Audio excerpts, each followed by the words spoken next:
All right, ladies and gentlemen, Fab's in the house, and today I'm in the house with a Herman Knives Slim 34 here with me for a review, and we're gonna analyze the look, the sound, and the feel of this bad boy. But hey, don't forget to like this video. Maybe you can also subscribe to the channel if you feel so. So let's go ahead. First of all, I need to thank my buddy Bill for sending this guy along, so I'm able to check it and share my experience with you guys. So let's go ahead and check out the size. First of all, this guy has almost 9 inches overall in length. I would say maybe 8.9 inches, which are corresponding to 22.5 centimeters with a 9.7 centimeters in cutting edge length, which are roughly 3.8 inches. And the handle is going to be 5 inches or 12.5 centimeters. Let's see how this guy is comparing up against some popular options we've got here. Like, for example, let's start with this Ontario Rat number 1. You can see right over here. And then you got the Ontario Rat number 2. Look at that. Yeah, you can see it's not a small knife. It's a full-size knife. It's bigger than the Ontario Rat number 1, which is a big boy. And then maybe you've got some Benchmade. That's the bag out right over here, and the mini bag out is gonna come up right next up there. So you can see where this guy is standing between these two Benchmade options. And another popular one is the Spyderco Para 3, which you can see it's pretty tiny compared to that. And the Paramilitary 2, which is a big boy, it's gonna be smaller than the Herman. So keep that in mind. Let me show you another couple options. Here we've got Chris Reeve knives. That's the small Sebenza 21. And here you've got the bigger brother, the large Sebenza 21. And again, yeah, this is not a small guy by any means. Let me show you just another couple options. What I have here. Well, that's a pretty cool one. Shirogorov F95 icebreaker. Then what else can I show you? Oh, just a chamois here. Gareth Bowl. So you can see where this guy stands in between these two options. What else can I show you? Hinder knives, XM18. Another pretty classic. That's the 3.5 inches. And maybe you are into higher end stuff like Holt Bladework Spectre. That's gonna be there.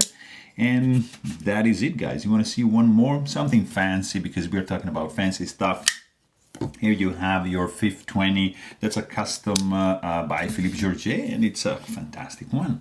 So let's check this guy out because it's a very, very interesting one. This is Herman Knives. It's a Polish custom knife, which is gonna set you around $900, something in that ballpark. It's a very classy knife, really, really cool looking when it's closed. There's some very, very cool chamfering going on all around. Milling is very, very nice. Look at this wavy pattern that is actually continuing on the bolster, which is made in fat carbon with some copper particles infused into the carbon fiber. It's really, really nice, shines, looks actually very good. You've got, of course, a couple of titanium slabs, blue anodized, like to a nice and shimmery color. It's kind of like almost iridescent. I don't know how to explain, but kind of like changes the color based on the angle of reflection. So it's really, really good. And it's 3D milled. It's not just flat. So they brought a lot of attention into it. And if you can see, if you can check on the inside, you've got some internal chamfering, which is gonna give the knife an even smoother feel. And it's internally skeletonized on both scales. Look at that. So that's going to contribute to reduce the weight for sure. You've got one nice finger groove and just a gentle one over here, so that, you know, it's going to allocate and accommodate perfectly your index finger like this. Really, really nice indeed. This is a liner lock, you know, with an inset liner. You see that this is not liners. These are 2 scales of titanium, and you just got this slab of titanium as well that is inset into the lock side scale. So very, very cool feature right over here. You also have an interesting carbon fiber back spacer, which is protruding. This is not flush with the handle. It's not a mistake. It's just like a design choice. And you see that is pretty much protecting also the tip of the blade right over here, which is absolutely centered, by the way. And you see like the heel of the knife is just going this way, and there's a little area going upwards, which is going to be the area that's going to touch the palm of your hand. So it's usually I prefer knives like, for example, like when with the heel like the other way around, you see, not like that but like this, because that's gonna naturally fill my hand like so. And so just, that's just me maybe, but that's, yeah, what I prefer in this area here of the knife.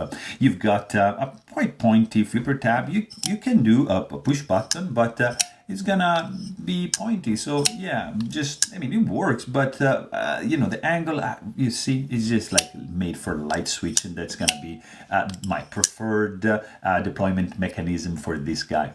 You've got proprietary screw right over here, but they are kind enough to provide the tool to take this guy apart. And then you've got a set of T6 Torx screws over here. And if you notice, these screws are screwed in directly into the titanium of the handle. But look at this detail. They are like they become like a decorative element of the knife on this side and on this side. These two screws are the poking out. You see, they're very nicely done, perfectly rounded, and they are the two screws that hold together the inset liner right there. And these three are just these three screws on the back poking out, and nicely done. It's just a pleasure even to touch it. Really, really cool. The disassembly video you're gonna check. It's one of the longest one. It's a tough one. This is not an easy knife to put together. There's a lot of tension in this lock bar, and the bearings are loose, so you need to be pretty careful to when you do it, to make sure you are on a mat that's gonna be containing those very little ball bearings. Check that video out. Pivot is captive. It has a nice shape, you see, on the back, so there's no issues for that. So it's not gonna spin. It's pretty cool. You've got also a nice look at the. I mean, the fit and finish is just fantastic, guys. This bolster here is just gorgeous. Design wise, makes sense. It actually, it's pretty good. Like good to feel like this transition. You can feel a little bit, but it's like very well made. I like it. Also, you've got a tip-up carry only titanium pocket clip with a very cool, nice tension. It's not too strong. The clip ramp, the entrance clip ramp, as you can see from this point, is just beautifully rounded off. So nicely 3D milled with a vertical pattern like this, opposed to the wavy horizontal pattern going on the handle. It's going to create a little bit of contrast. And then you have this pocket kind of milled out underneath the clip to allocate even more fabric from your pants or from your pocket. So it's a very cool idea. Not reversible, just tip-up carry only.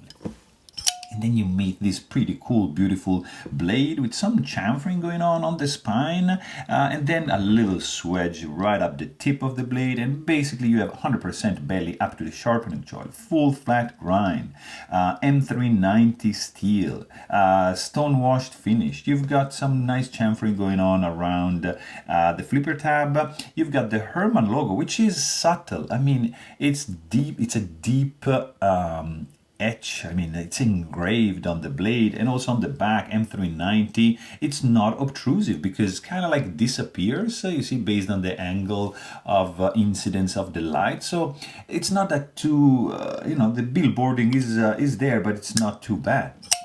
So you have also a nice plunge grind, which reminds me a little bit of the Shiro, which actually ends nicely like that and intersects the spine of the blade. Really cool. Also, you've got sharpening, the edge is pretty symmetric, and also the grind is very well made, 100%.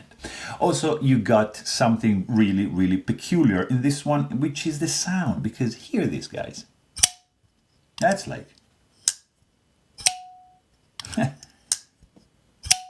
I don't know if you can appreciate the ding, the echoing and resounding tinkle when you deploy the blade. I mean, that's unique. Very, very unique and pleasant, satisfactory. It's not loud, not obtrusive. It's like a new tinkle sound. Very rich, very sweet, but at the same time very soft. Not too percussive, not too piercing, but nice and resounding, really cool. And when you close the knife, just a click. It's beautiful. It's unique. You know that a Herman is being deployed when you hear this. So that is something that it's fantastic for me. Also, let's quickly check the weight, because this is titanium, but there's some skeletonization on the inside, and this is going to weigh in at 4.33 ounces, so not too bad. And also, like in the hand, it's gonna feel great. I don't feel any hot spots, no sharp edges. The lock bar is pretty easy to release because you have this cut out, which is exposing the lock over here with some very, very light jimping. You see, it's very cool. It's the same spacing of the milling on the blades, and it's very very good, very well designed, and works absolutely perfect. You have basically no jimping going on this knife, on the blade, on the scale, nothing. It's pretty smooth overall. It's not slippery because, I mean, you have some texturing going on, so you feel that that's quite grippy, to be honest. With this texture, yeah, it's not gonna be that slippery, but the fit and finish is really good, I have to say. Like nicely inlaid bolster. The carbon fiber, I don't see any gaps through it. These screws are poking out just the perfect amount, and it's like a pleasure to rub your finger like that and feel these little dots poking out. Really, really nice, and no misalignments. Everything is flush. You shake it and there's nothing rattling, and there's no blade play. You don't have any finger soreness as long as you do like a light switch like that. If you're gonna do the push button, yeah, this is kind of like a pointy flipper tab, but I see that there's a little bit of lock stick. I mean, just like this. It's like very minimal. It's probably gonna wear out with the use, because this is a brand new knife, but I mean, nothing too crazy. Clip ramp, fantastic. This guy works perfectly. You can have this much knife sticking out from your pocket, by the way, so just keep that in mind. The action also is really good. I tuned it to perfection, I think, because this is a gliding shot action. You see the blade just free falls as soon as you disengage the lock bar, and then as you rotate the handle, this guy is just gonna glide in close shot, and that's what I love. It's really, really good. When it came, it was a little bit greasy, and it wasn't this good. This guy is running on multi-row ceramic bearings, and they are loose, and they are tiny. They are the tiniest ball bearings I've ever seen, I have to say, because they're really, really tiny, and it's easy to lose them, and they're gonna give you like some extra, some spare part in a bag when you buy the knife. That's a cool thing.